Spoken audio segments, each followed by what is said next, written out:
Welcome to English Reading for Learning. The Jar of Apples. In our kitchen, there's a wooden table and 3 chairs. One for Pa, one for Ma, and one for me. Ma sits at one end of the table. I sit in the middle between her and Pa. I try not to look at Pa's empty place. Pa's gone to the city to look for work. He's been gone a long time. Every night, I lie awake in bed and wait for the train to stop. Wait to hear the creaky gate Pa's gonna fix when he comes home. Wait to hear the sound of his work boots dropping on the step by the kitchen door and his voice calling, "I'm home." Every night as I lie there, I stare at the window and the curtains Mom made from empty flour sacks. Every night the train goes by, boxcars rattling, ghostly whistle sounding in the empty prairie night. Sometimes the train stops, for someone else's Pa coming home. Not mine. Not yet. Every night Ma comes to kiss me goodnight, after the train's gone by. She's been listening too. Go to sleep. Your Pa'll be home soon, maybe for Thanksgiving. How can I be thankful without my Pa? I go to sleep with the sound of train wheels in my head, whispering, maybe tomorrow, maybe tomorrow. The smell of coffee wakes me. I run into the kitchen. There he is. Pa lifts me onto his shoulders and pretends to stagger from my weight. "How's my boy? You've gotten so big I can barely lift you up anymore." He puts me down and I stare at the 2 sacks on the table. One says flour. I know that word. I try reading the other. S-U-G-A-R. Pa whistles admiringly and winks at me. Ma and I have been practicing my letters most days. I can see that Ma's pleased with me. She doesn't say no when Pa sprinkles a bit of that precious white sugar on my bread. Ma says, "I'm going to bake a pie for your Pa's homecoming dinner. Go down to the cellar, Jimmy, and bring me that jar of apples from the shelf." She smiles at me with a "mine now" look. There's no need. Don't I know it's the very last jar on the shelf? Don't I look at it every time Ma sends me down to the cellar to bring up potatoes or turnips?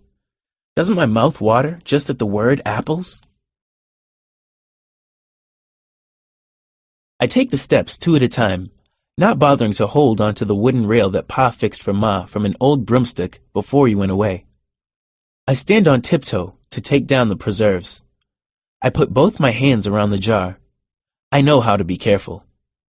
I can hear Pa laughing upstairs and Ma joining in, and her hands slapping the dough.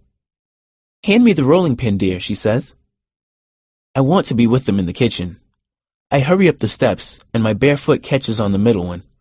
I put out my hand to steady myself, but I tumble down, the jar slipping through my fingers. "Please let it roll." It doesn't. The jar smashes on the hard-as-rock mud floor. Bits of apple fly everywhere. A river of glass glitters up at me. Ma's footsteps, Ma's voice. "Are you hurt?" She checks me for cuts. I look at her face. I know what she's thinking. The last jar. The one we've been saving and saving to welcome Pa home. Weeks of no dessert, not even on Sundays. I used to go look at those apples. When Pa comes home, there'll be apple pie. I can hardly remember what pie tastes like.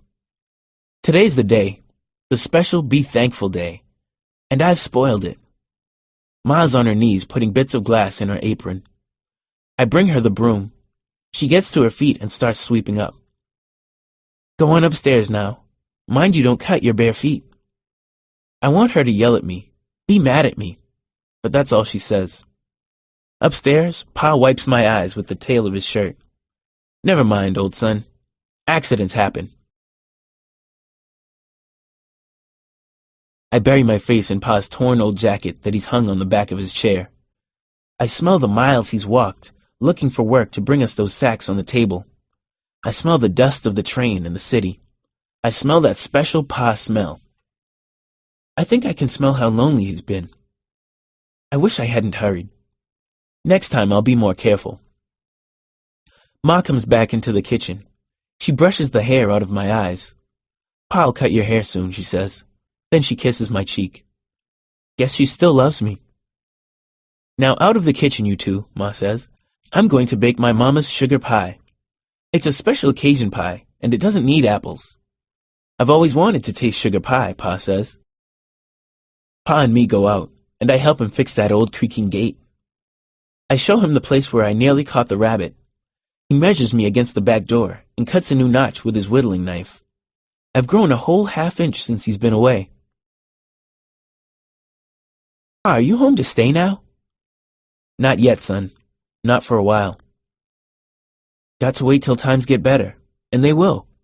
The sun'll shine, rain'll fall, and things will grow the way they're supposed to. Before you know it, there'll be jars of apples lined up on that cellar shelf, and we'll have dessert every Sunday. I'll take care of Ma while you're gone, Pa. I know you will, son. And then Ma calls us in for Thanksgiving dinner. Thanks for watching and listening. Please click like and subscribe for new and latest uploads.